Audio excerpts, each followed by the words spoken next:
Hey now, what is up, everybody? My name is Mike Brown, aka Review King MB, and I just saw Gemini Man, so I want to talk about it really quick. It is directed by Ang Lee.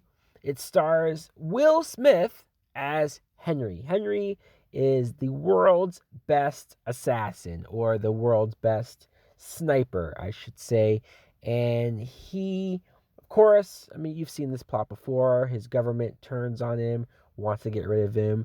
But because there's nobody else better than him, what they've decided to do is they've cloned him. They've cloned him. They have him younger, so it's his younger version of himself. Young Will Smith going up and trying to kill older Will Smith. Now, what I thought of Gemini Man is this movie is fine. It's fine. It's okay. It's not all that special, though. I actually thought the premise had some promise. I thought the premise was more interesting than it ended up being. Will Smith, look, as an actor, obviously he's great in this movie. He's really good. He gives the performance that he has to. Seeing him play the aging hitman, the aging soldier type, I thought was interesting because obviously the older Will Smith gets, the more times we'll see him play this. I'm not used to seeing him play the older guy. I think Will can make himself look as young as he's ever looked before if he really wants to. So, sure, they had to gray him up a little bit. Sure, they had to play up that he was older than he even looks. But it's interesting. It is interesting to see him playing that grizzled guy who's sort of sick of the world, sick of people, doesn't trust anybody.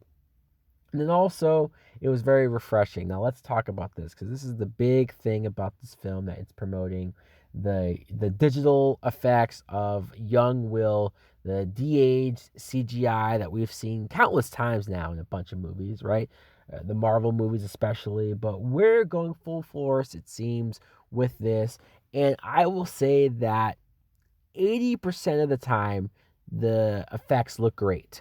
It looks like young Will Smith. It looks like, they've gone in a time machine and somehow gotten Will Smith from the 1990s. And it looks great. It does.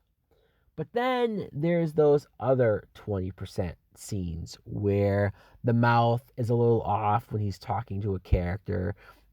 There's one scene in particular where it looks like a video game, just how CGI'd his face looks, and it's quite unsettling.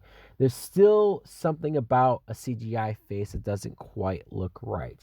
Other movies have mastered it maybe a little bit more, and maybe we're still like 5 years or more away from it looking perfect, but still, we're getting there. Still, it was probably worth chancing to do this with. And the action is decent enough as well. Nothing all that spectacular, if I'm being honest. Just sort of maybe there's one scene, like a motorcycle chase scene, that's pretty decent. But other than that, you're not getting anything to blow away. You're not getting anything that you haven't seen done better in movies like the Jason Bourne movies, the more recent James Bond movies. I mean, it seems standard stuff here. Mary Elizabeth Winstead plays Danny, who I very much like. Her character was smart, capable, could handle her own in some fight scenes, and she's just a good actress, Mary Elizabeth Winstead. I think they could have done a little bit more with her as a character overall, but what are you going to do? Benedict Wong plays Baron's character, who I thought was a little wasted. But speaking of I don't know if wasted is the right word, but Clive Owen is in this movie. He plays Clay. He's like one of the head guys at this agency, Gemini. Clive Owen's just one of those actors where what happened to him? I mean, he looks fine. It's not like he's out of shape, or it's not like he, lost it or anything. It felt like in the mid 2000s, he was everywhere. He was in a bunch of movies, and I would always see his name, or I would always see him in trailers, or I would always just see him in several different movies. And then all of a sudden, nothing. Nada. Gone. Zilch. So it was just felt very random to see him back in this movie in a decent sized role. He was fine. See, you hear me talk about this movie, you hear me talk about the premise and how promising that was and how good of an actor Will Smith is in general. But overall, this movie was just sort of there.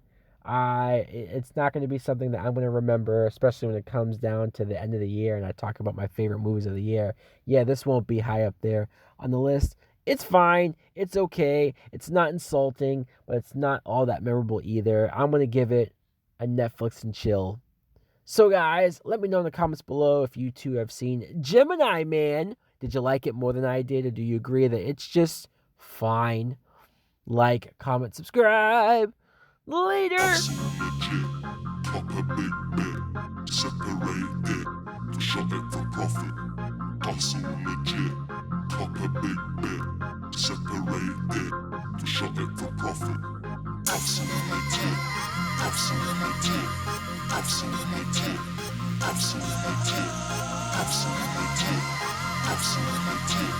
Absolutely.